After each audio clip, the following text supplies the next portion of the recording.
Konstruerad av stålramar och hela 56 kilometer packtejp är det här en lekpark utöver det vanliga.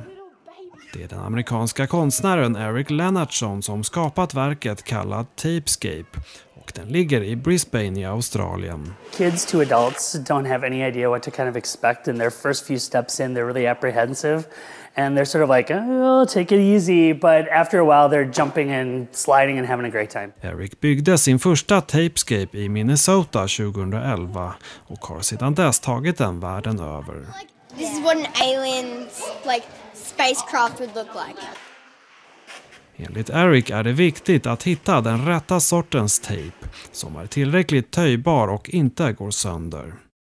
Det tog 2 veckor att färdigställa projektet som sitter inne på Ipswich Art Gallery väster om Brisbane.